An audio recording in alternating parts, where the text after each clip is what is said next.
Good morning. Morning. I'm good. How's everybody doing today? So today we are going to talk about the buyer consultation. What do you guys? So I guess we should first start off with what we're going to go over. I'm going to walk you through what it looks like. I'm going to talk to you about the purpose, whether or not you actually need one, the purpose of what you should be discovering, how you should show up, and some things that you should walk away with, things that you should be thinking of when you're working with the buyer with this consultation. And then I'm going to show you my buyer presentation, and for the remainder of the time, we'll actually go through my buyer presentation and maybe do some scripting and role playing, so I can show you how I actually do it. Does that sound like a plan?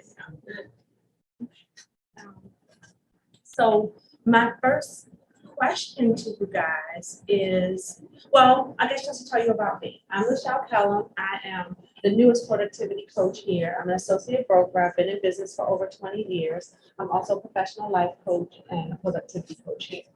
So that's the long and short about me. It's really insignificant when I get to this buyer presentation. But my first question is, do you really need a buyer consultation? Should you just get a call, pop up at the house and, show that person the house? Or do you actually need a full-on buyer consultation? What does the buyer consultation consist of? So tell me what you think. You think you do? Tell me why. And then also, I think it depends on some people don't want all of the background that other just get right to it. Some people who don't know anything, they want you to do it. I think it depends on who you talk to. So you think it's up to the client whether or not you have a buyer consultation? No. You don't. No, I think you kind of assess the client. Mhm. I think it's a good thing to do for everybody, Mhm. but if the client doesn't want that, I wouldn't force it. Okay. That's interesting. And so what do you think? I think it's important to, well, I don't think it's required. I feel like it's good to actually get to know your buyer. Mhm. And, the ones that you need, like Vivian said, some people want to go through the process really fast and just want to skip if there are a first time home buyer, you want to make sure that they understand what process they're getting. Okay, good morning. How are you today? Yes, I would love to hear. I think buyer consultation is great. You know, what you're consulting for. If it's the first time, you need to, I think it's important to walk through the process. So they understand what they're getting themselves into. So if you're not going to do the buyer consultation, how are you qualifying your buyer? In a conversation on the phone? How are you qualifying your buyer if you're not going to have the buyer consultation? What does that look like? I think the thing is when you, the keyword is full blown buyer consultation. Okay. I've talked to someone who's probably purchased 3 or 4 houses, and they're like, I don't want all this, you're doing too much, it's not necessary. But I think you do, maybe a modified one for them where you understand what their needs are, where they want to, that type of information. Okay, I think that's fair. So my response is kind of here. You don't walk into your doctor's office, claim you have a pain, and then ask for surgery, file a full examination, and then a discussion about the diagnosis to establish some sort of a treatment plan. And so I feel like as professionals in my business, although it could be modified, it may not be the full blown. I don't go out with clients unless we do a buyer consultation. In one case, they have not hired me, so they're a customer, and they don't require that level of service because they're still just a customer to me. The other thing is, how do I truly qualify them? How do I know that they are committed to me in this process and I'm not really wasting my time? How do I let them know how I run my business? How do I, learn to communicate with them and establish a rapport? So in my business, it is a requirement. If you can't find an hour, a half an hour to sit down with me to discuss this very real purchase, then I find it hard to find you as a customer or a customer that can be my client. You're already telling me you're not going to listen to me. You're already telling me that you don't find value in what I have to say. And so it is a requirement in my business. Yeah, and it has been for quite a long time. So it's a requirement for me. So the purpose of the buyer consultation. We're going to qualify the buyers to discover their goals, their wants versus their needs. And so what does that mean, their wants versus their needs? The must-haves and the compromises. Yeah, I like to end up, at the end of the buyer consultation, I like to end up with 5 things that you will not buy a house if it doesn't have. And those are things that generally I can search in the multiple list for. Number of bedrooms, number of bathrooms. You may not know the location, but you should have a price range where your minimum and your maximum. So hardwood floors, we can add hardwood floors or take them away based on your budget. But that's not something that I tend to put in a brand new kitchen. Now, if you want an updated kitchen, then I will put something like that we won't look at homes. But what I'm doing when I establish what your wants and your needs are, is I'm really bringing your search down to something that I can manage so that you're providing me with something tangible. So it's not a shot in the dark. I'm not running all around town trying to find these things. I'm taking things off the list so that we can bring down that funnel of properties that I'm showing to the client. Does that make sense? And a good question I like to start with is, where do you live now? You may meet somebody and they're going to give you this amazing dream of what they have, and it may really be just a dream. Right? It's not realistic in the sense of their affordability, their capabilities.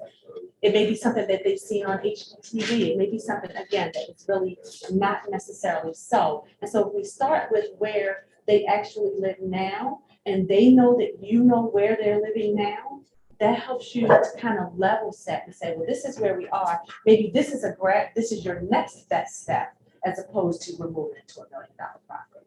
Does that make sense? You're currently renting a 2-bedroom apartment, although it may be a nice one, it might not be likely that you're moving to a 5-bedroom, $500,000. Right, so helping them to temper their decisions, I believe, is useful as well. Clarifying their preferences, and in this case, I want you to dig deep. I want you to ask questions because we're on a fact-finding mission, right? Why is this important to you? I need to have 2.5 bathrooms. I cannot have just 2 bathrooms. Well, why is that important? They may get into something, some things that are going on within their family. I have 2 sons and a daughter. I have, these sorts of things going on within my family that require me to have that. Does that make sense? We can identify areas that require more discussion and maybe even some compromise. And you can have those conversations before you get to a property that doesn't work for them, right? This is all of this information is leading you to a more efficient search with your client. Most clients don't want to see 35 homes. They will go and look at houses, but at the end of the day, that gets tiresome and that gets boring. They want to find a house that they love, that they can move into. They don't want to keep looking and looking and looking and looking and not finding something that really works for them. So on the front end, that may seem fun to them, but as time goes on, it's not going to be as much fun. I hear people sort of brag about it. I showed this lady 35 homes. I'm probably not going to show a client 35 homes. Because there's more information that I haven't discovered that I'm finding on the fly, I can find out in this buyer consultation. What their capacity is. So when you're talking to this person, what types of questions, tell me what type of questions do you think that you're going to ask to discover what their capacity is? When you say capacity, Well, capacity is definitely what they can and can't afford. Capacity is what's their time frame? What what are their limitations as far as showings? Are they only available in the evenings? Are they only available on this week? Like, how does the search work? Like, how do you know these things if you're not specifically asking the questions, right? So capacity is absolutely affordability. Yes, affordability. So should they have spoken with the lender by the time you have your initial buyer consultation? Is that etched in stone? No. Not necessarily, not necessarily. Sometimes it's nice to, if you can have a phone interview with them to sort of level set, and then you can send them off to the lender and say you meet with them next week to have their buyer consultation, and then the rest of this week they can meet with the lender and get qualified. And that way you can have, the way that I put it is, we can have a far more meaningful conversation once we know what your affordability is.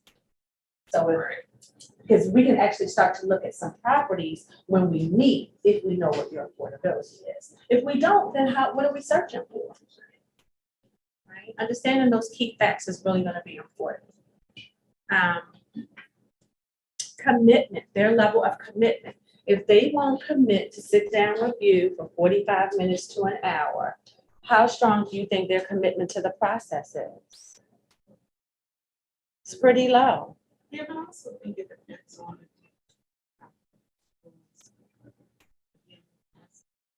Mhm. Have different mindset.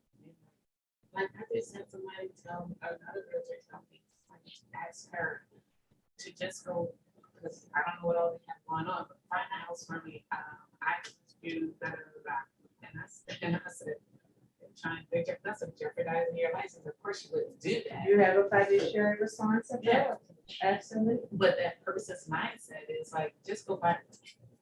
Like, I just find it, I trust you. So often clients don't know what they think they know as it relates to properties. And the buyer consultation is an opportunity for you to establish yourself as the leader in this transaction, as the professional in this transaction. You are a professional. When you don't believe it, remember it. Right? When they don't treat you right, remember it. You are a professional. You have a responsibility here. And your responsibility is to guide and show and take care of. And so establishing an order of control within the relationship early on is going to make it so much easier when you get down the road and their money is on the line and they're actually writing a check. Because everything's fine until somebody has to write a $4,000 check for their earnest money deposit. Now it gets real and they want to start asking questions. No, we're going to ask these questions and have this all cleared up on the front end. Does that make sense? And so in the case of a client feeling like they're too busy, well, if you're too busy to sit down with me, we're talking about an hour. We're talking about at least $100,000 that you're spending, right? More likely $300,000, $400,000, or $500,000. You don't have an hour to invest with the person that's going to guide you through this decision, right? You have to take the position of the professional and allow them to understand that this is a part of the process. This is just as much a part of the process as you being pre-qualified. They're going to talk to that lender for an hour, right? They're going to talk to the lender for at least an hour. Giving the information back and forth, you have to require the same thing as a real estate professional. In my professional opinion, it needs to be required. During your initial buyer consultation, you're going to establish timelines and the flow of service. Talk to them about showings. Does anybody know what drive-bys are? Have you ever asked your clients to do drive-bys? Kim, you're shaking your head. Yeah, this is a real fun, but I still actually go like it makes sense. Mm-hmm. Sure that was the, Right. When someone purchases a home, right? So they like the house, they see it on the internet, they send it to you, they go to the house, they, okay, I love this house, I want to write an offer. If they've never been to that neighborhood, even if they're from Baltimore, they haven't lived in that particular neighborhood. And we all know that Baltimore city and county can be a little pocketed, right? So they haven't lived in that specific neighborhood. How do they know what it really feels like, what it's really like? Have they taken the time to invest in their time in their decision? So I send my clients a list of properties. I set them up on auto email, correct? And they'll send me back, of these 15 properties, I like 6 of them. My next question is, which ones did you do drive-bys on? Because we're not gonna drive up to a house and you say, I don't even like this house. Oh my goodness, we should have figured that out before we got in the car and drove here. That's a part of your homework, discovering, because you don't, if you love this house, then you're gonna be wanting to write an offer, and there may be things about the neighborhood and things that you don't understand that you can't discover from going to the house one time, writing a contract, and then showing up for your home inspection. Likely, the next time that they're gonna come to that house is gonna be for home inspection, and they're well into the transaction by then. So you recommend advising them to do that before even showing? Actually go a little bit farther than recommend. Okay. I did. Because we're working together to find you your ideal property. And these are the things that I need from you in order to help you to figure out what's best for you. I can't determine, what works for you in a neighborhood. You may be fine with the dog barking all night. You may hate dogs. Any number of things, you may discover. Take a few minutes, drive through the neighborhood, see if there are some neighbors outside. Hey, how you doing? I'm thinking about moving in this neighborhood. Introduce yourself. These are going to be people that you're living with. So I do. Before showing. Say Before showing. Absolutely before showing. In my opinion, we're really not going to see houses that you wouldn't buy. If this isn't a home that you would actually purchase, I really like the outside. The rooms are nice size, but I don't know if I can deal with this neighborhood. Then we're taking it off the list until you decide that you can live in, that this neighborhood works for you. And if it doesn't, it's not going to work for you because the inside of the house is pretty. Location, location, location. Yes, Kim, I'm sorry. Oh, no, I was just gonna say, sometimes the pictures don't match. Cause I've taken someone, pictures from that, it was totally different one that. Absolutely, absolutely. I love that idea because I can just think back to where I drove a distance and showed somebody properties that they selected. And then when we got there, it was just that on the outside, and I was like. And then they're irritated with lived in you. the area. They lived in the area, and was familiar with the area. I really wasn't. So it was kind of like, okay, a waste of time. And then they're irritated with you. She don't even know what I want. She's not even doing a good job. It wasn't that because They gonna show me all That's these how it houses. is. You see that That's how it Brandy house is. she just took us to? Have your clients, it's a partnership. Have them take ownership over this. I can't find a house. I already have a house. I love where I live. It's a choice for me. But help them to take ownership over this process. You're not just somebody that has access to a property that's getting them in. You're guiding them. You are a professional, even when they don't treat you like one. Remember, you are a professional and take that point of view. Come from that point of view. Yes, Mike, I'm sorry. One, I love that just because like it's like the outside. I'm just kind of working the outside, we like that, and kind of slowly work inside. My main question was how would you apply this to an investor who doesn't care much about it, not living there? That's a really interesting question. It almost should be a sidebar because investors are a completely different animal. But the long and short of it is your investor should absolutely care about the neighborhood. It's where they're spending their money. Nobody said they weren't going to live there. But there are things they need to determine about this property where they're spending their money. It's just as important whether they live there. My money is just as important in the properties that I invest in as the ones that I live in. So you would still tell again, like a flipper saying, oh, well, have you done a drive-by to those properties? I would want to know that they understood what was going on. And the conversation is going to be different, but I absolutely want to know that you understand what you're getting yourself into. Don't come here from New York, right? and say, this house is $60,000 and I want to invest in that property. Because when it's time for you to unload that property and they've been going on what they see in all these other areas and not going by your expertise, then they're going to be upset with you because they can't price it at 200. Well, I put this much money into this property. You have to sort of look through the rest of the process for them. Because what's the ARV gonna be? Yes, yeah. So I think that it's really The due important that diligence, investors, maybe not in the same fashion, but absolutely, a buyer's a buyer's a buyer. Sorry, No, what's an ARV? after renovation value, right? So you've purchased this property at $60,000, you're gonna put $60,000 into it, you can only sell it for $150. And by the time you pay everybody, you've done all of this for $8,000. If that's what your business plan, if that works for you, if you're doing 10 a year and 8 works on each deal, you're winning.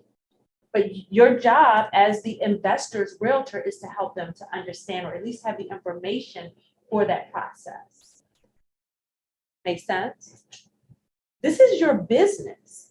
If it's your business, how can you buy a property sight unseen based? It's your business. You're spending your money outside. This is your additional, right? I don't understand how you could not want to know what's going on in the neighborhood. Have the investor and if they don't want to make the trip from New York until, I mean, like, yeah, they don't want to just come and do drive-bys from New York. They don't want to make that trip until they actually have like showings. What I will say is that I work with investors selectively. They have a propensity to not be very respectful of our time. And so, I don't know, maybe make it a 2-day trip. It's your business. I don't know. What do you? I actually have worked with those investors before, and they asked me to go to the property and do video or show them. And that may be a part of your relationship with them. In that case, you make it worth it for yourself. But I want to have a whole separate investor conversation, but we can't have sidebars about it. Then maybe that's a space that you need a retainer in. Because this is a part of your research as your business owner. I'm a real estate agent. I facilitate transactions.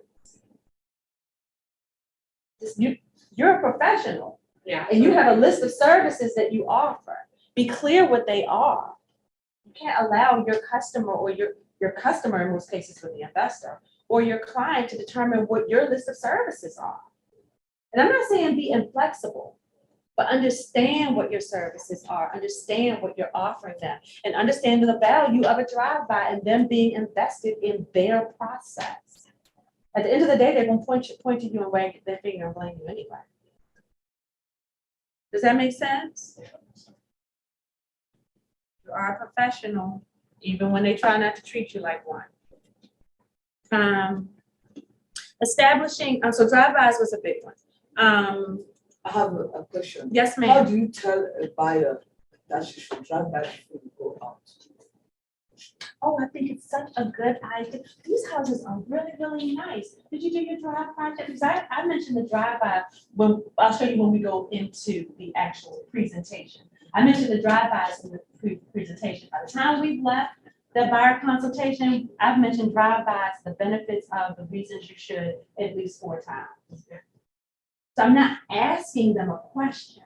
I'm presenting it as a part of the process. This is a necessary step for you to have an efficient. When do you want to say you want to move that? Oh, you want to move in the next 45 days. Well, you want to make sure you do your drive-bys. Because that's really going to help us to move this process along. Don't you think so? Of course they think so. Does that make sense? Yes. Present the value to them, help them. You're not telling, it's not that you're lazy and you don't feel like driving to all the property. Well, it might be for me. I'm just kidding. That's not what it is. It really is that this is a more efficient way to move through this process. Yes. I'm not your pop-up agent. I'm not your Pop-Tart. You call me, here I come. No, I'm sorry, I got stuff to do. I have other appointments. I have a way that I'm running my business. I can't just stop everything because you have 2 days off. You want to spend one of them coming down to the beach and you want to stop on your way to Baltimore and spend 40 minutes running through 12 properties. I'm sorry. I'm sorry. It's just not the way that I run my business. I'm a professional. Even when they try not to treat me like one. Did I answer your question? Yes, yes. Okay. Yeah. Establishing how they want to be communicated with, and then also availability, right? I often hear people say, oh, well, I work, and so this is a winter time, right? I work and I don't get off until 6 o'clock. Okay, so what day are you going to take off? Because I can't show you properties in the dark. Yes. You cannot properly assess the exterior condition of a property in the dark. Are you gonna drive by during the day and check it out? Oh, okay. Or should we send your husband, he gonna take pictures? That sounds like a really good idea. Any number of things, except we want to see a house in the dark. Because guess what that is? Another appointment. Oh my God, I love this house, but now I gotta come back in the daytime. Oh, I'm sorry, you got one agent, you're one client. What are we doing here?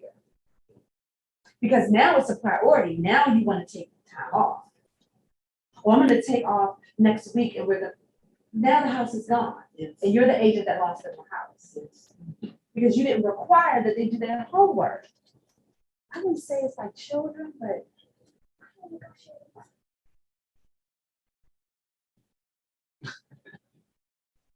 This is the process, and this process is tried and true. It works. I'm not saying be inflexible, but have a process, have an understanding of why they need to do these things, and you're helping them to understand it. It shouldn't feel constricting to them. It should feel uplifting to them. They should, when they walk away, they should feel like, oh, that made a lot of sense. I'm glad I'm not going to be running around. She's right. I do need to see this house more than one time before I actually write an offer on it. She does care about the best interest of me and my family within this transaction.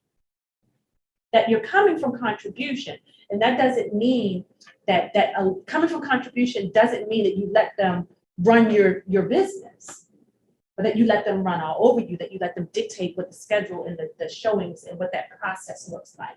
Does that make sense? So we talked about availability. Still on the purpose. So we talked about setting expectations for you and for them. You started off with the 5 must-haves and the 5, it would be nice. So through all of the questions that we're going to ask, we are going to establish 5 things, again, that they absolutely, if this property does not have 3 bedrooms, 2.5 baths, a front yard and a backyard, whatever these things are, I will not, a basement, central air conditioning, things that are not easily added, replaced, or built into a property. I mean, you can add central air conditioning, but that's a bit of an expense because you're talking about with no central air, you're talking about ductwork, you're talking about like, that's a bit of a builder's sort of item. It's not like changing the floor. It's not even like swapping out cabinets. There's a little more involved in that space. So these 5 must-haves, and that's what you're putting in the multiple list. And then when you're searching through the properties that they've taken the time to look through and they send back to you, that's when you're looking for the other 5 things. Now systemize it. Make sense? Say it again. The fact that you send it to them and then when it comes back, that's. So I put them on the auto email. Yes. And they're gonna look through the properties and they're gonna say, I sent them 15 properties. They're gonna send it, oh my God, I like these 5. Yes. So when they send me the 5 back, I'm gonna ask them to do their drive-bys. And then I'm actually gonna look through those properties that they've selected. I'm gonna probably look through all the properties when it's time for us to show, because they may have seen something, they may have went by something that I feel like they should see.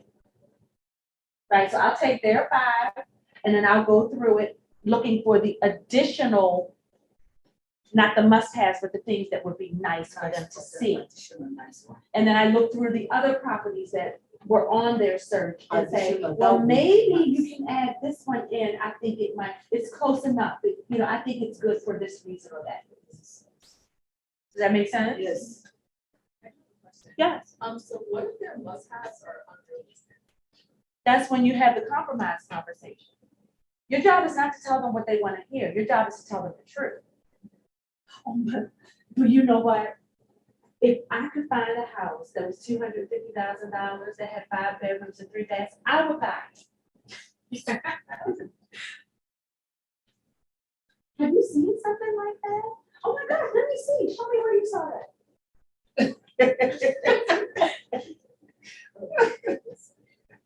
Right. Oh no, I haven't. No, of course you have it because it doesn't exist.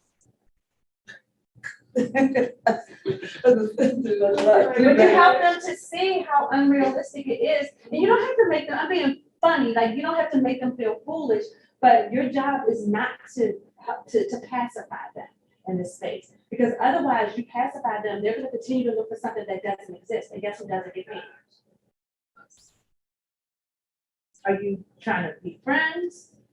Or are we trying to sell products? This is the way to get you there. And what if they are already a friend? Then you need bullets. No, seriously. It depends on the nature of your friendship. Oh I tend to be pretty straightforward in my relationships. And so I'm probably going to sugarcoat it a little less when it comes to my friends. So you're my friend and you think you're going to waste my time? I told you it doesn't exist. I thought you were my friend. Who's not being a good friend here? You know, with friends, I honestly have had to refer friends. I have referred friends. Yes. I love you to death and I want us to stay friends. Yep. And you're not gonna like what I have to say. Cause I'm not gonna be, I'll be nice about it, but I'm not gonna hold any punches. Really, 6 months ago. I was coming, I was on my way. On my way. Any more questions there? Are you guys finding this useful? Yes. Good, I'm happy. I'd like to add something real quick. I'm sorry. What's it God? Like what? Yes. Hello. So real quick, as far as Who am I drive-by, speaking with? this is Brian Hi, Hall. Hey there. So when it comes to doing drive-bys and giving them the power and the leverage, I also often suggest using Google Maps so they can explore from their desktop. Okay, thank you for that. That's it. Google Maps, so that they can see visually what it looks like. I think that definitely helps. But does it really give the sense of you going and see that the area is? Oh, no, absolutely not. But it can be useful, Okay. but it doesn't let you know what it feels like. Like, you were saying, like, they're in New York, you know. Right. That can be a preliminary, yes, that can move them along. And maybe that's the first part of the conversation, you know, to move them towards the drive-bys. Okay, well, you're gonna be here at 8 a.m., so you can do your drive-bys from 8 to 10. And then you can let me know which ones we actually wanna see. I've already made the appointments. If we need to take any off, then we'll just pull them off. But what we're not gonna do is drive all around the city all this time. And yours. Keep all the way down here. Last thing I want to do is waste your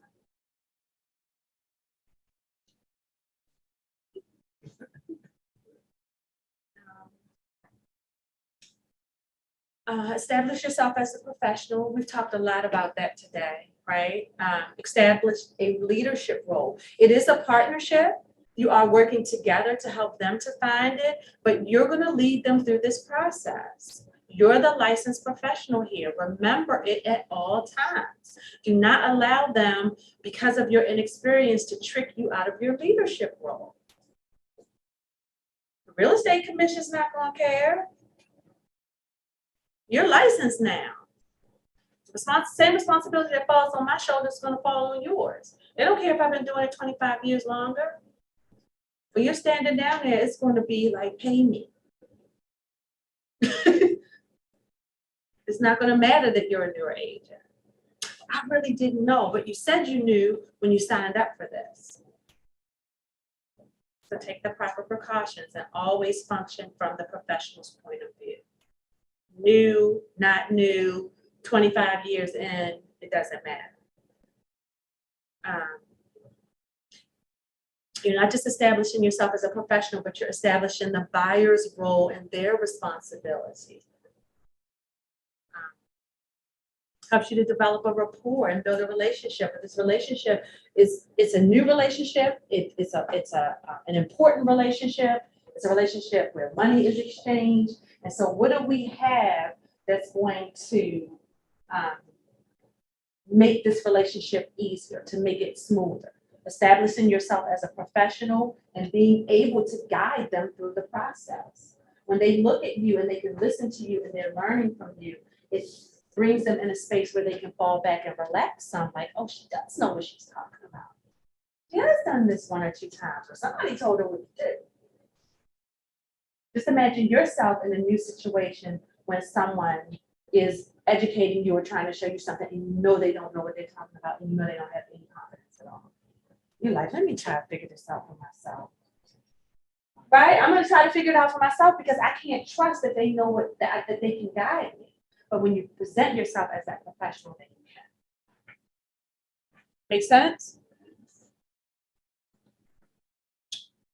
This is a good one. Who should be there? Who should be at the buyer consultation? All decision makers. All the decision makers. What if we get the husband can come, but it's husband and wife, the husband can come, but the wife can't. How do we manage that? Every time when they both. We got Zoom.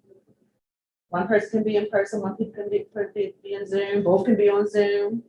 We can all do it on a phone call. But all decision makers do need to be there. What about additional people who shouldn't be there? Parents, best friends. Children. Children. Some of them Next door neighbor. The next door neighbor. It never moved. Say again, some people what? want their children here because they gotta live in a house and have a room, and I have had somebody bring their children for their reason. They would not be decision makers. Right. They would not be check writers. Now, you can't tell somebody, and that gets touchy, but I do my best to encourage an environment where adults are having adult conversations. You have to know that person that comes in the rapport. I've had full grown men show up with their mama and her home inspection report from 23 years ago. They wanted to take me to task about what was going on at a showing. But when I bought my house, and this is wrong with my house, and like brought the report, show it. So you have to be careful, but this is mama. She's your mama. She's not mine. You entertain her. I'm gonna get about the show because we got to be a more problem. But just remember, you're a professional. If your mother shows up at the doctor's office or at the lawyer's office, what's the doctor or the lawyer going to tell her? Have seen the waiting room. You have no place in this space. I was speaking on so many things that I've been experienced. So how do you tell people those people? It's your point of view. It's your perspective. If you do not understand yourself as a professional, it's going to be very hard for you to relate to people as if you are a professional. Isn't it hard to tell somebody, no, you can't for even though the mom is not paid for anything? Is it hard for me? No. How do you say? Why do we need decision makers here? Is your mom going to live in the home with you? That's what that's, yes. Yes, she said this. Oh. No, for real. Like, is she writing the check? Is she a decision maker in the actual decision? Is she going on the loan? I would ask questions around. She will see the final house that for me The to make a mother's gonna decision. And I would live say there, the what- grandmother's gonna live there, And, the children but at gonna the live end there. of the day, all those people will be living there, but that does not make them decision makers. Or at least a piece, as a show. And then once you've made the decision on a property, then we can bring them on at a later time. But let's give you the space to clearly make this decision. That's when you listen to them, right? One of the things I haven't here, and I haven't gotten to it yet, is we have 2 ears and 1 mouth. We're listening for what our clients are saying. We're also listening for what our clients are not saying. And so you have to listen in between the pauses to find a way that you're gonna guide them into what you need them to do. Because at the end of the day, if you don't, then they'll run you crazy and you won't get paid. And you have wasted a lot of time and energy and money. And it's good to practice, but nobody wants to practice all the time. You wanna practice to an end. Does that make sense? The art of persuasion, like, I don't think that. Sometimes I believe I have to.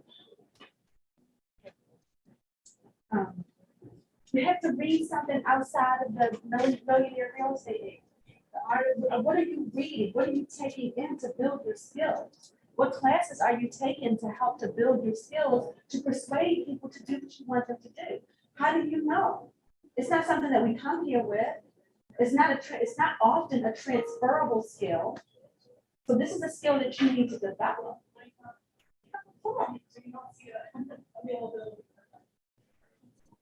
Or drive everybody around and let their mother run the image.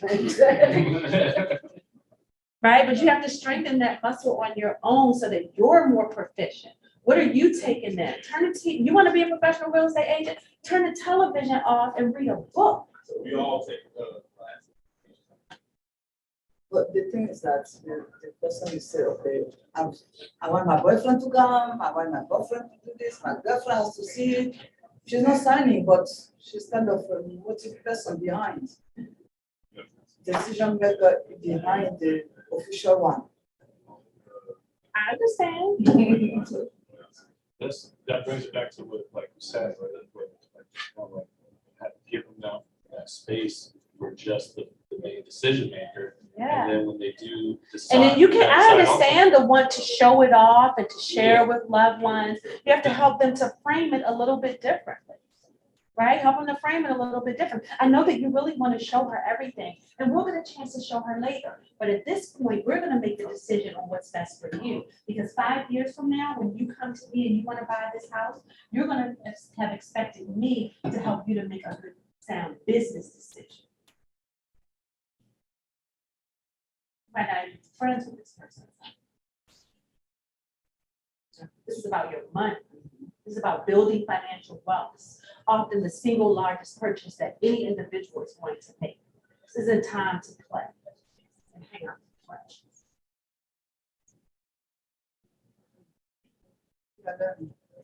play. But you can say it in a really nice way, but at the end of the day, this is about finance and wealth. Correct? Yeah, and you are the You're professional right. that's You're right. guiding You're right. them to it. You're right. So I don't care about your friends. As nice as they may be. You see me bringing my friends. I like hanging out with my friends. Okay, so I'm rambling here. Where are we? Who should be there? Who shouldn't be there? How long should this buyer consultation take?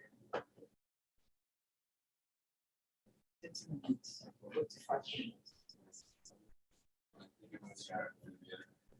I generally, I give it an hour. I tell them that we're gonna talk for an hour, depending on how many questions they have. But I need you to give me an hour. Now, I can wrap it up sooner than an hour, and depending on whether or not they have purchased before or purchased recently. And just because somebody purchased a house one time does not doesn't make them an expert.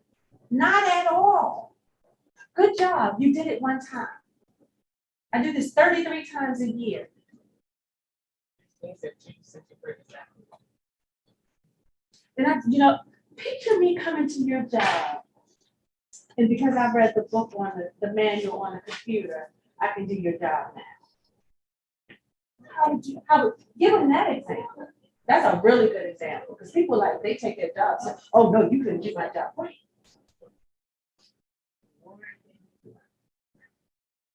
Watch HGTV. Right? So remember your space. Own your space. And so when are you asking them to sign the buyer agreement? Before you take them out at the consultation. At the consultation. Sometimes I slide it in at the end of the conversation. I don't say slide it in like I'm hiding it, but we discuss it. And then once we've agreed to work together, and I ask them how much of my attention do they need to fill out with the like to do a page turner, you want me to just send it to you. Actually, when I send them the buyer guide, which I'm going to show you in a second, I send them the buyer guide and I send them the agreement because I want them to read it and review it and let me know if they have any questions. So I enter it like, okay, so what question next? So now we've gone through the whole spiel. You understand the lay of the land. What questions do you have about the employment agreement? What questions do you have about the buyer agency? Because as of now, my answers to you have to be relatively short. Once you're my client, I have a fiduciary responsibility to you. My answers become paragraphs. Which do you want? Do you want full service, or do you want me to just keep talking to you on the phone? Because you're not going to single houses unless you sign it. So how you should show up. Be on time. Be positive, regardless of how they show up. Control the conversation, but don't talk too much, right? Listen, you have 2 ears and 1 mouth. Ask open-ended questions, and remember that you're on a fact-finding mission. It may, you want to establish a rapport, so it's okay, you want to talk about their kids a little bit and find commonalities, but that is not the point of it all. The point of it all is to discover who they are, what makes them tick, what makes them run hot, what makes them run cold, what's really important to them, what they're going to go for, what they're not going to go for. You are trying to figure out in a very short amount of time who they are and how you can best serve them. And you cannot do that in one phone call and then meet somebody at a property. You can't do it, I promise you. Be prepared, dress professionally, have a client information packet, a questionnaire, something to take notes with, and be solution focused. No shouldn't come out of your mouth over and over and over again. Even if they're misunderstanding the process, that you don't want them to walk away feeling as if it's no, no, no. Well, she didn't tell me no. What I can't do?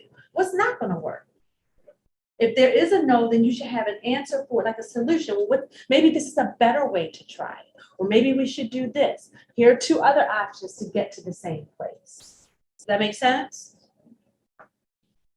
And end with the next steps. So let's go to the buyer consultation questionnaire. You guys see that? Yeah, see that. So I have the buyer consultation. So actually, this is how it goes for me. I start here, right? Running over, but do y'all mind if I run over a little bit? No? Okay. If folks on Zoom, if you need to leave us, you can feel free to. I'm sorry, but we are going to go over a little bit. You're welcome to stay as well.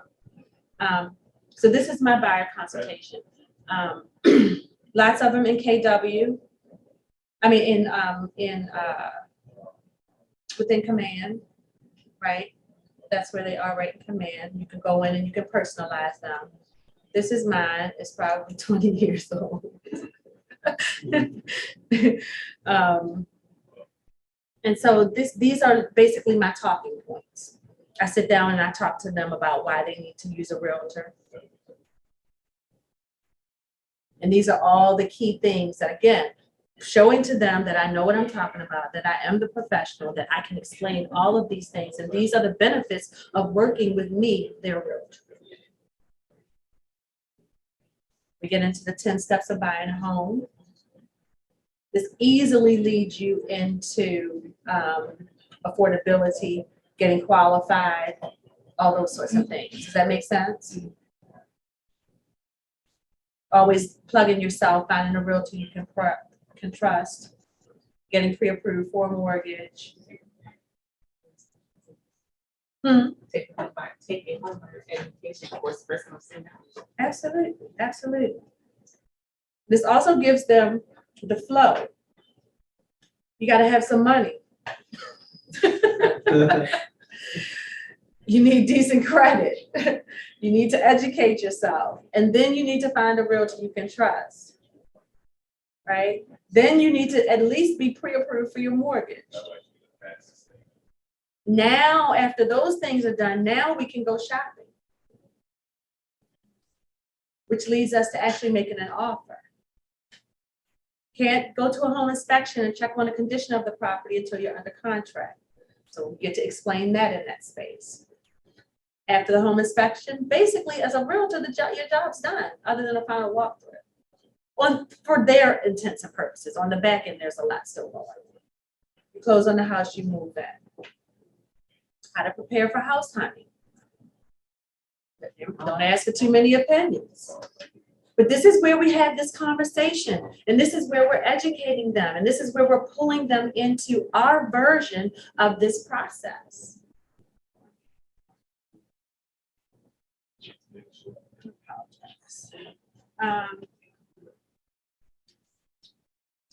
Don't be a killer negotiator. That's my job. Right? Homes don't exist in a vacuum. It's all about where it is. Location, location, location. Plan ahead. You know? And then this is the home buying process. I've broken it out into more steps. The exact same process. I talk to them about items that are paid outside of closing. Right? I don't need to know how much money you have in your account, but you do need to have 1% of your sales price. You need to have your money for your inspection fee. You need to have money for your appraisal when we get in the car to go to look. Not the day before home inspection, I'm gonna get paid tomorrow. Does it happen? Do we have these things in place before we go looking? And you're not wrong for asking them that. Don't be embarrassed to ask these questions, because if they don't, then that's a red flag for you. Right? We need to know these things. You are their realtor. You're the professional. You know that without these things in place, we cannot move forward. They're not going to want to buy a home without a home inspection.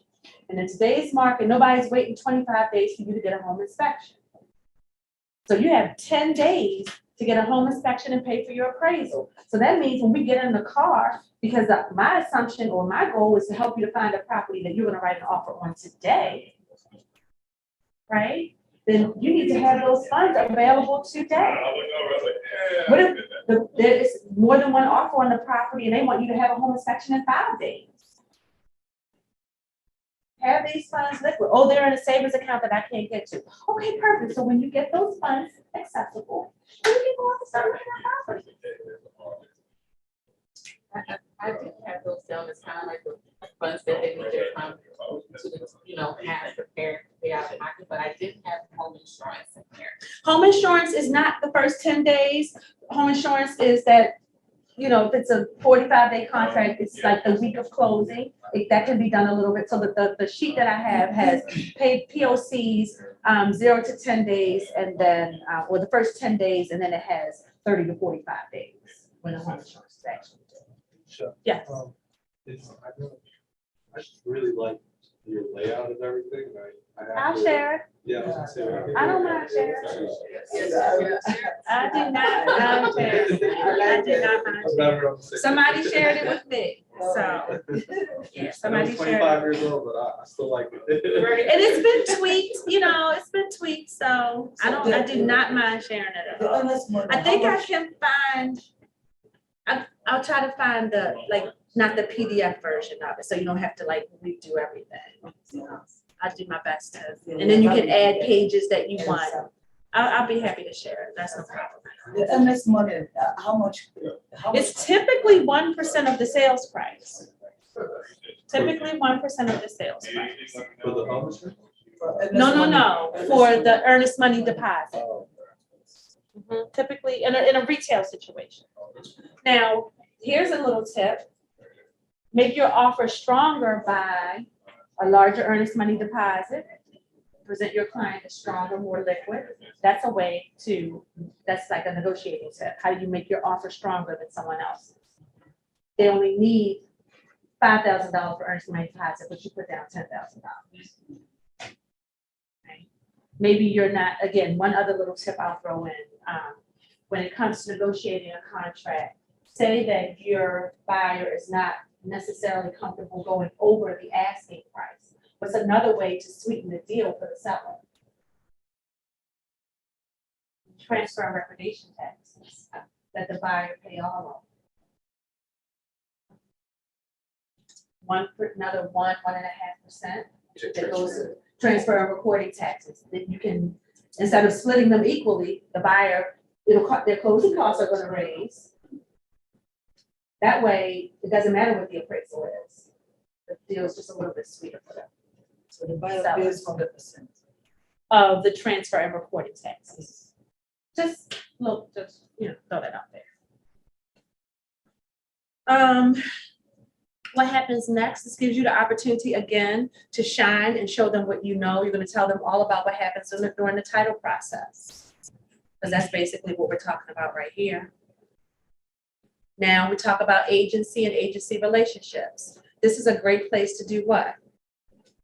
So do you have any questions about the buyer agency agreement? Let's go on and get that signed. You can break right here in the transaction. I mean, right here in the presentation. It's a great place to do it. They're all happy. They feel like you know your stuff. What's that? That's why I don't like, because when you say they are happy, at the presentation, they're happy and they're ready to sign right away there. But now when you say, go to DocuSign, they will wait for 1 month to sign it. Yes. So I go with. Not if you keep calling. I go with copies. I go with copies. Yeah, I let them sign it there, then absolutely. scan it and upload it. Again, just more information. This is the information is going to come right from the lender. But again, helping them to prepare to get ready if they're not already pre-qualified. Talk to them about neighborhood. Right here, it's called scouting the neighborhood. I reiterate drive-bys. Because your neighborhood's really important. Why? Because your neighborhood's really important. Because you're going to do your drive-bys. Right? 7 reasons to own a home. And then these 10 commandments. Y'all familiar with the 10 commandments, right?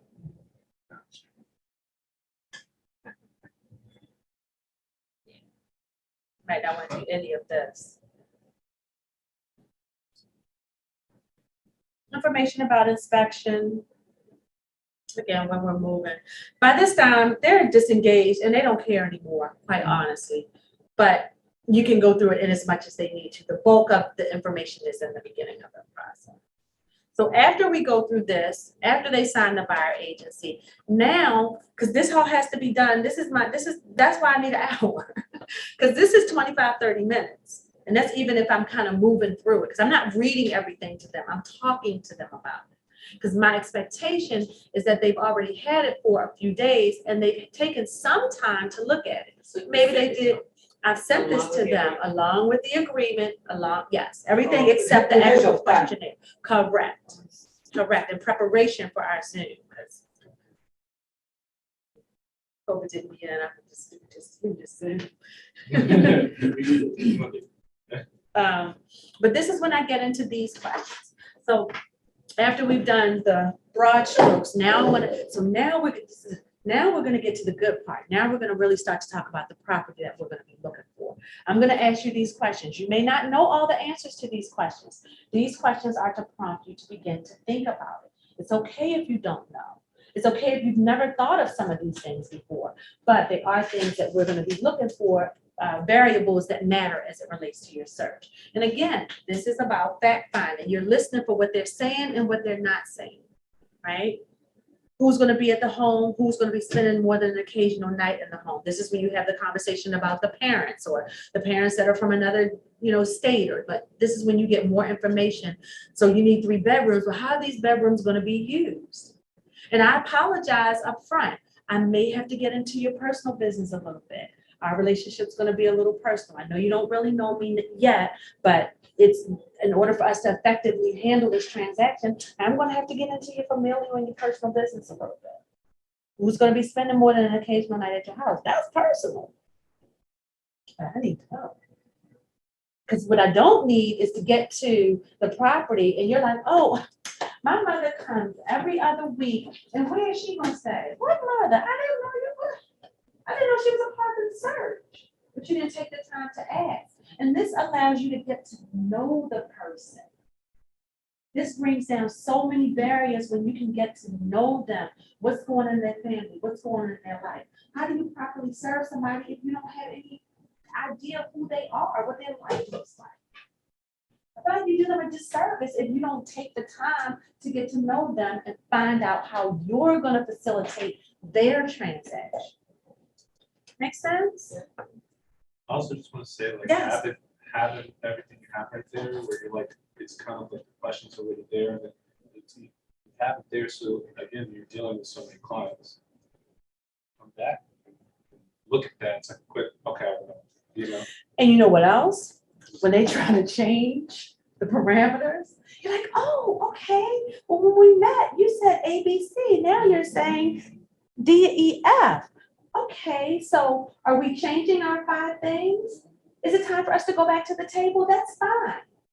But if we're going to change, let's have a discussion about it. We're not changing on the fly.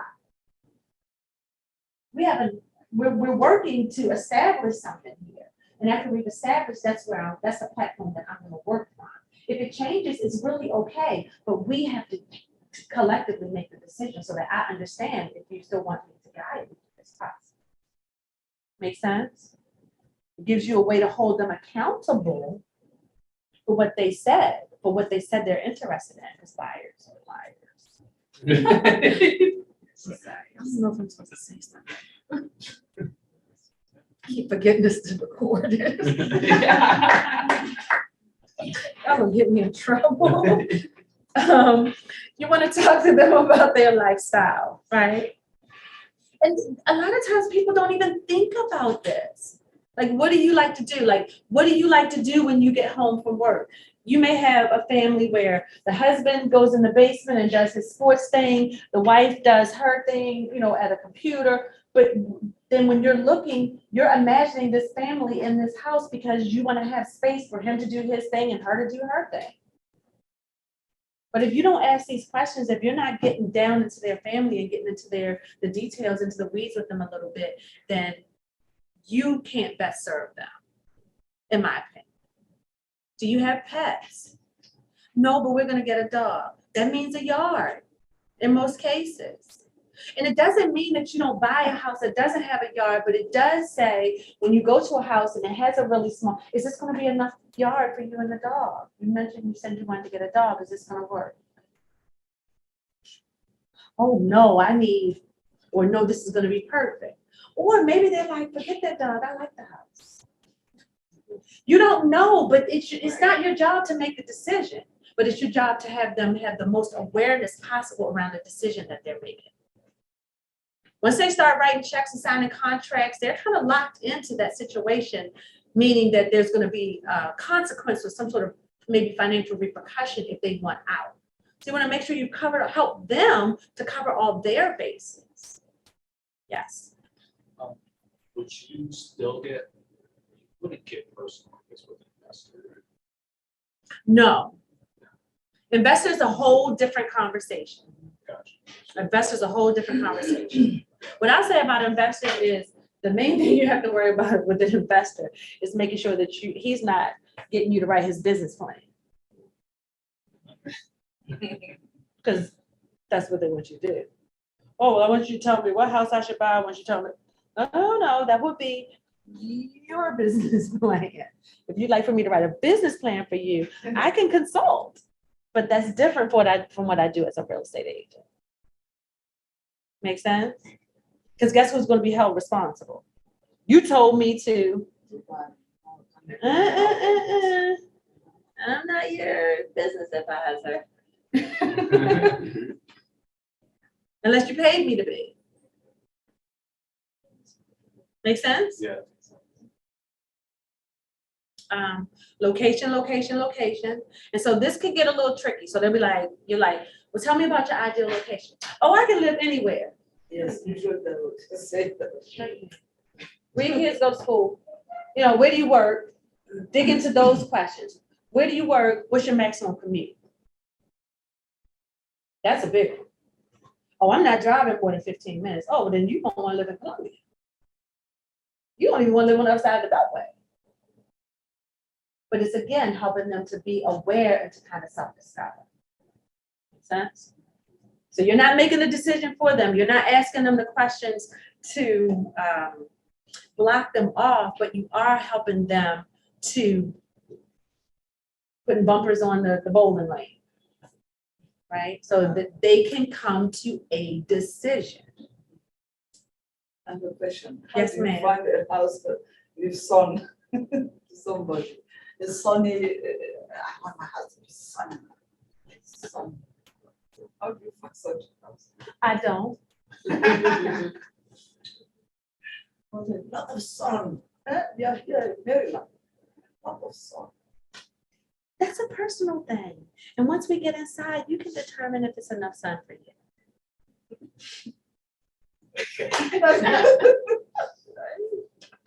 So you don't want a house. What is that? I'm confused. What are we doing here? We trying to find a house or are you just trying to be difficult? What are we doing? Yeah, that's not, they don't have that in the multiple list. That's not something. I don't know. I can't check that off. I'm not sure. So, and a lot of times, like, people may say things and they're not trying to be difficult. That may be the way that they're describing something, and you have to just dig a little. I'm being funny by saying that, right? But you just have to dig a little. What does that look like to you? What does that mean? And get them to describe it. Don't just shut them down, even though it sounds silly. What does that look like to you? Because they have something in their mind when they're saying. So if you can, what is it that what are we talking about? What does that look like to you? And have them explain. You're on a fact-finding mission. Yeah. And then when you get to the house that's dark, you suggest they put lighter paint in it. And get the proper lighting. It's not insurmountable. This isn't rocket science. They're going to buy a house and it may not be sunlit. Yeah. They get some yellow paint and the right bulbs, you win it. But quite often it's aesthetic. Something like that could be the solution. So stay solution focused, stay positive, stay curious, ask lots and lots of questions. So what does that look like to you? Get them to talking. Sometimes they'll discover that it doesn't make sense what they're saying. And sometimes they may really be able to clearly articulate what it is they're trying to say. But again, you're still establishing a rapport and you're establishing and showing up as someone that cares about this very important decision for them. Goes a long way on the back end of the transaction when you have to tell them that they lost the house. Or that the seller's being unreasonable about A, B, or C from the home inspection. You've already established trust with them. They know you're not just doing it for the money. You cared about their dog. Because that's a part of what you're doing. Does that make sense? It's easy to trust somebody that cares about you a little bit more, that has shown genuine interest in what this means for you, not just what it means for them. So I'm not saying don't give of yourself. We must come from contribution. But we have to be professionals, and that means protecting our time. Make sense? So we got the general things about the house, which is what they want to talk about. And then I find that a mistake that I made earlier on in my business was I'd be like, okay, well, we're going to get to that. Just write down what they say. You know, you're going to get to it. You know, it's coming in another part. Just jot it down. And so then when you go through that section, you don't have to ask that question again. That's just personal mistake for me. I'm like, no, just take it all in. Take the information in, let them give it to you as they want. They want to talk about this first and talk about this, circle back around to what else you need to talk about. So right here, your fact finding, getting all kind of information, establishing rapport. Sometimes they can get very personal and want to tell you about everything that's going on in their life, and that can be very long-winded, wasting time. What I'd like to do is stay focused on the things that matter. We only have an hour. I want to be conscious of your time. I'm going to At the consultation, but only the become like a counselor, just a sounding board. But as part of establishing rapport, or how do you do it now? You go to your doctor's office and tell them all that. And that's the 2 minutes. Oh. Right? Slowly move the conversation. That's what we do. That's what we do. Shift, pivot, move it around. Oh my God, look at this. Did you say this? Come on this way. Let's go to the basement. Which side upstairs or downstairs? It's a litany of questions. Do not understand.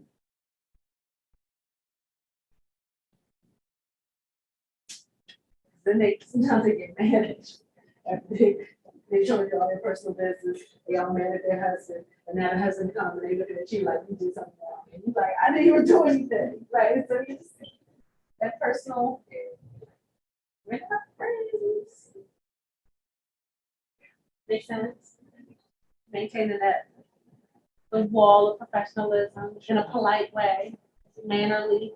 I'm so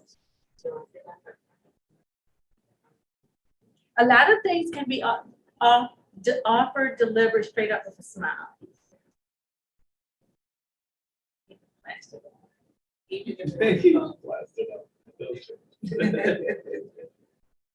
Bedrooms, kitchen, the important stuff that they're going to want to talk about is towards the end. And then you summarize. That's interesting. You put it towards the end because That gives them time to talk and, you know, and then, because I'm going to ask you who's going to stay. And that's going to give you a little time to talk about it, and then we'll move to the next question. If we have an hour, because I don't want to do this for 2 hours. Because I got 8 hours to work in this day. 2 of them are already going to be spent lead generating. If I have any chance of showing properties this afternoon, then that's another 3 hours. So that's 5. I'm down to 3. So you got 1 of them. And I haven't followed up with anybody. Right? What else? I think that might be it. You guys have any questions for me? Yes, That's- sorry. So this last one, we do it at the last, right? The last one that, because I thought as we are doing the presentation. I do the presentation, buyer agency in the middle. I like to do the presentation, buyer agency in the middle, and then I like to end with the questions. Because if we can't get, first of all, if you're not signing the buyer agency, what do I care how many bedrooms you need? You're not my client. Yeah, because It's the next logical step. Ask them, oh my God, now that you're my Oh, yeah. client, let's This talk is- about the house that I'm gonna help you find. Oh, I don't know if I want to sign anything. Okay, that's fine. Let's wrap the meeting up. You have a great day.